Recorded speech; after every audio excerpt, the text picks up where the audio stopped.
Le MAG de l'éco locale avec Serre France Maine-et-Loire. Serre France, entreprendre ensemble. Bonjour à toutes et à tous, bienvenue. Vous êtes dans votre MAG de l'éco locale. Nous sommes dans les locaux de Serre France Maine-et-Loire en compagnie de son directeur général Michel Besançon. Bonjour Michel. Bonjour Thierry. Dans une vidéo précédente, on a parlé des modalités, notamment pour les entreprises qui consomment beaucoup de gaz. C'est compliqué avec la guerre en Ukraine. Là, on va particulièrement s'intéresser à des gens que vous connaissez bien. Ce sont toutes les personnes qui travaillent dans le secteur agricole. Oui. Et là, il y a des aides aussi un peu spécifiques pour eux. Voilà, en fait, ce qui se passe, c'est que la guerre en Ukraine a entraîné... Là, on parle d'envoler des cours, plutôt. Voilà, envoler des cours. Donc, les prix des matières premières, on va parler du blé, du colza, des tournesols, ont vraiment explosé en matière de prix. Donc, ceux qui vendent se trouvent dans une situation plutôt positive, mais avec un phénomène où tout ce qui est lié au combustible est inhérent au combustible, engrais ou autre, les postes de charge montent.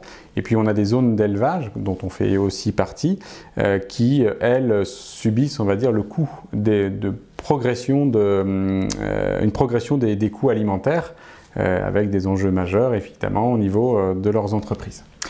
Il y a des modalités. La première d'entre elles, c'est d'être affilié à la MSA.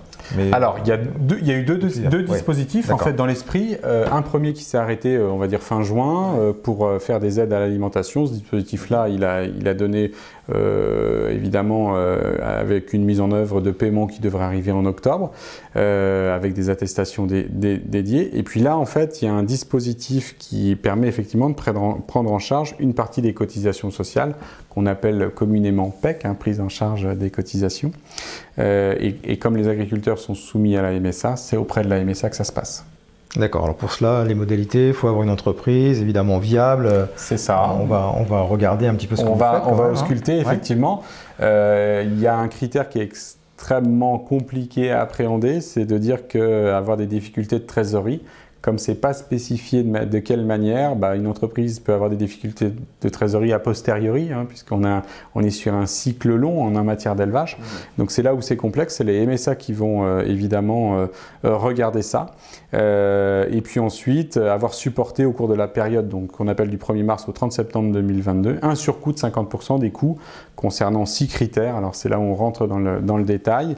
Donc on pourra choisir la période, on pourra choisir les critères et en fonction de ça, on a évidemment une prise en charge. Merci. Michel Besançon, vous voulez rajouter quelque chose? Oui, peut-être le délai. Le délai important, le délai. Le délai, c'est qu'il faut faire cette demande-là avant le 30 septembre. D'accord. Donc ça va arriver très vite et le montant de l'aide maximum auquel on peut prétendre, c'est environ 3 800 €. Oui, c'était quand même important de donner le montant. Voilà. Qui n'est pas un montant... c'est pas faramineux, mais qui a le mérite d'exister. Voilà, tout à fait. Merci pour toutes ces précisions et je vous dis à très bientôt dans d'autres MAG de l'éco locale en compagnie de Michel Besançon de Serre France Maine-et-Loire. Merci à vous Michel. Merci Thierry. Le MAG de l'éco locale avec Serre France Maine-et-Loire. Serre France, entreprendre ensemble.